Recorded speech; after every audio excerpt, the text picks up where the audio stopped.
You don't accept one thing in the world as final unless it conforms to the ideal you want to realize in this world. Oh yeah, we're talking about you not settling for anything in that 3D unless it's exactly what you want. And let's talk revision.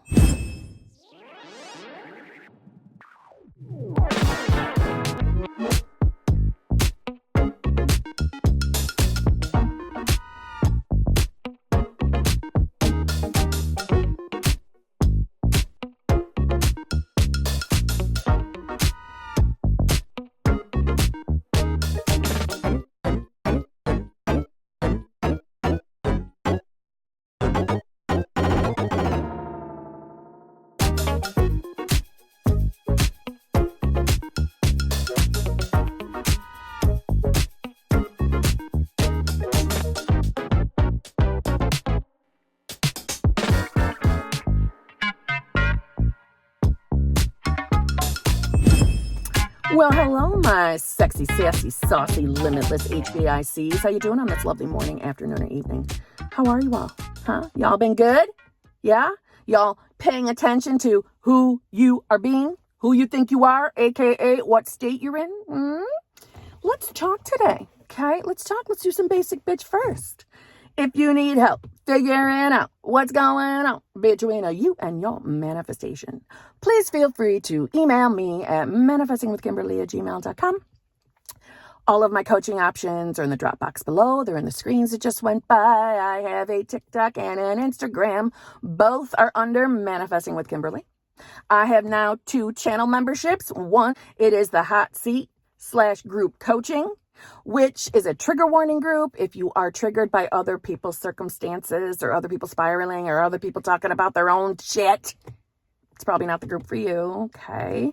Because literally, the hot seat means you get to ask me anything about your situation, and it's like a quick little 10-ish minutes tops to talk. To get some fucking coaching. You know what I'm saying? Because of the timing of when the membership got approved, it was going to make it so people would not have anything with me for like a week and a half. So I felt bad about that, although that was not my fault. Okay. I have left a posting under the members only, under the community tab, saying that any of you who joined that new group already, early, that to make it up to you, please feel free to ask me any question you desire in the comment section, and I will respond with a YouTube short. But some questions, in my opinion, are probably better answered in a longer video and probably helpful to other people as well. Okay, hence why we're here doing this today. And that's why we're going to be talking about revision. And ironically, the question I was asked is a question I was asked by another channel member in the other group before. So obviously this is something that's on people's mind. And I do know that there's another YouTube coach. Of course, I can't think of her freaking name right now, and I apologize for that because I like her stuff. She doesn't like revision because in her mind, who she is today is the summary of all her previous life experiences, and she doesn't want to lose that. And you know what? No disrespect to that. I get it. Yeah, I get it.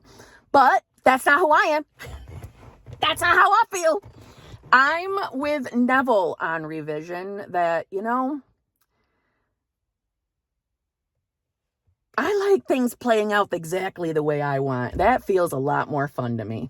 So I'm going to revise things. And I also feel like if I've had previous experiences with someone who maybe, I don't know, did something to me that wasn't very nice, or, any previous trauma, and I'm still carrying the baggage of the hurt, the pain, the suffering, or maybe, even, listen, let's be honest, PTSD, depression, anything caused, or anxiety from previous experiences, and I don't know if you all are agreeing with me, but I hope you are, that we should never blame ourselves for anything that's manifested in our world, especially before we even knew we were manifesting.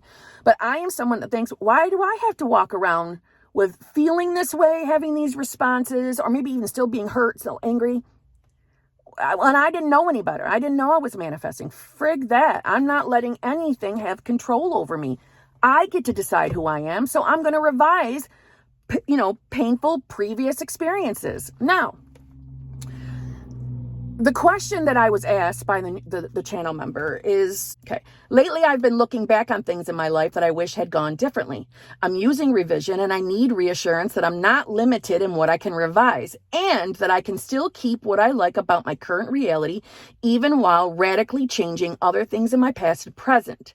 I'd love some suggestions for counteracting the evil voice in my head saying, be careful what you wish for, with something more positive and permanent that will shut the nonsense up once and for all. And like I said, this is not the first time I've been asked this kind of a question. So let me first address on how you can revise anything you want, and you can also keep whatever you want to keep in your reality.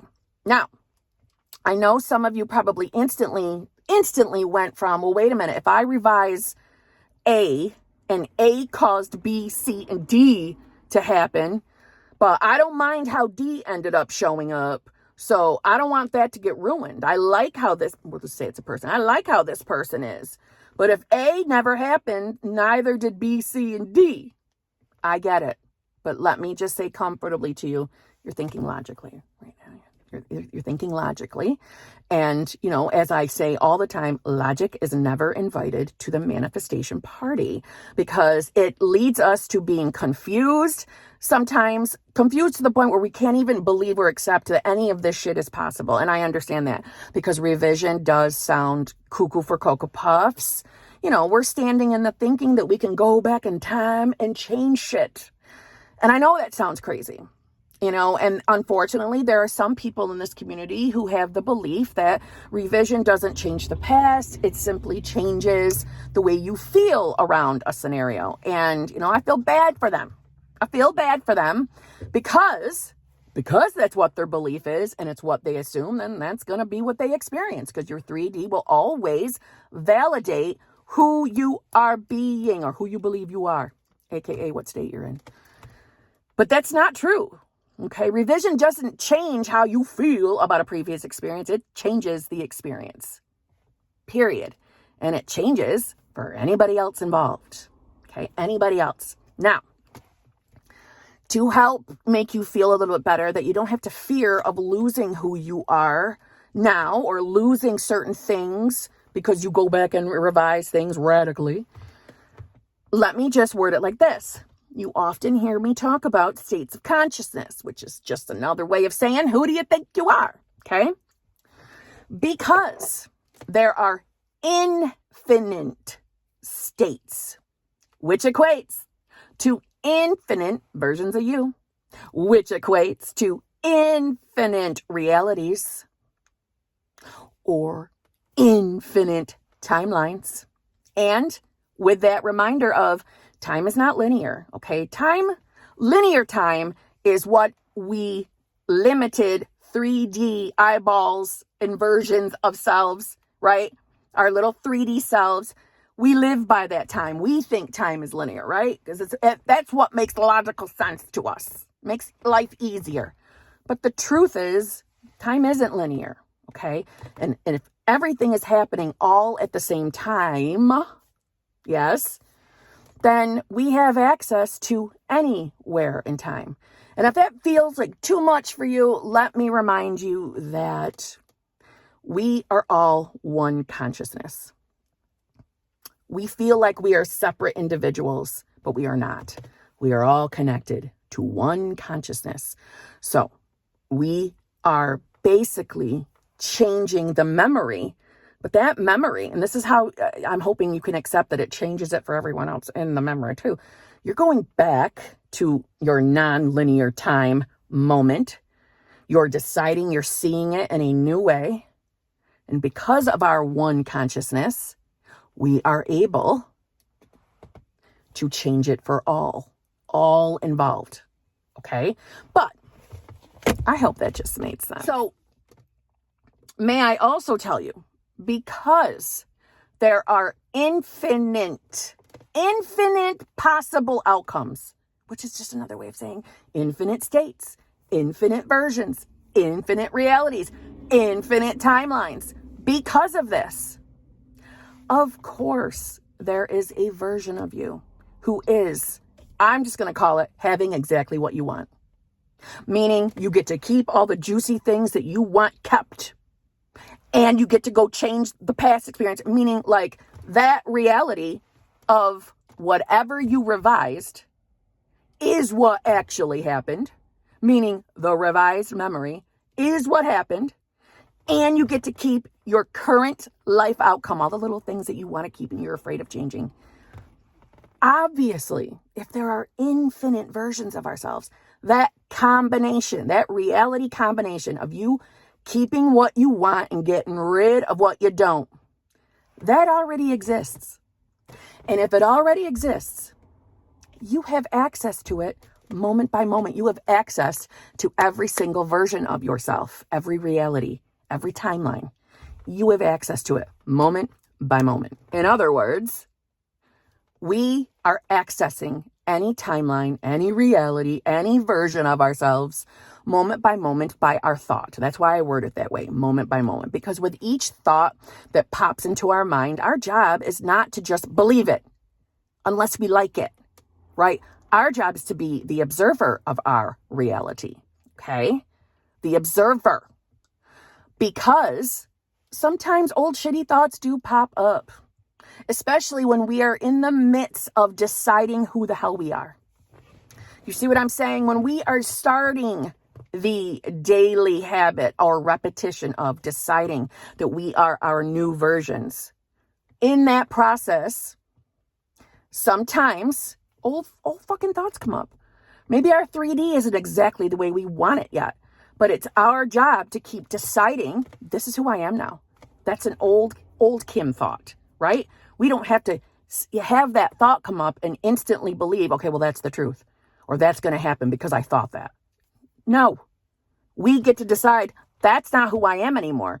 This is how my world works, right? This was my previous experiences. This is how my life always was, meaning whatever you're revising. You're going to start accepting that that's actually what you experience. That's the point of revision, right? But this is who I am now. This was my previous life experience. And this is what my life looks like right now. You get to decide specifically anything you want, right? Anything. So listen to me. Every single possible outcome, possible experience, possible timeline, possible reality, every one exists. So of course you can choose to keep what you want and get rid of what you don't. It really is that simplistic. I know it sounds cuckoo. Oh man, I know it does. But it's true. Revision is amazing. Amazing. And it can yield amazing results. Amazing. Now I do want, you know me, Kim loves to read some Neville. Okay. I heard of this lady and she would make some man a wonderful wife, and yet she is unwed. She desires to be the companion of a great noble person, but she is unwed. I heard that. That becomes a part of myself. That's my knowledge. I must sacrifice that self, that aspect of my being be as happy as I am and those in my world are. For that's the self I must sacrifice and put away sin. For sin to the mystic means missing the mark. It doesn't mean the violation of certain codes, unless, of course, you have a mark and the violation fell short. But sin to the mystic is simply having an aim in life and failing to realize it. So when you miss the mark, you have sinned. So he appeared to put away sin by the sacrifice of himself, and knowing that himself is only all that he consents to, all that he accepts, all that he believes to be true, then what I am believing concerning that one, he is employed and he can't find a job, I'm believing it. Now put away that sin where he is missing his mark. And then by putting away that sin, I do it only by the sacrifice of myself, and myself is that belief. So now I revise. I can't say, well, I will no longer believe he is unemployed. I believe he's employed. I do it by the pruning shears of revision. I bring him before my mind's eye and I congratulate him on his good fortune because he is now gainfully employed. I allow him to accept my congratulations because I do not see a man employed. I see him employed, and he knows he is in my mind's eye, for in that state I have pruned him from the unemployed state and once more reshaped the branch that grows in the garden of God.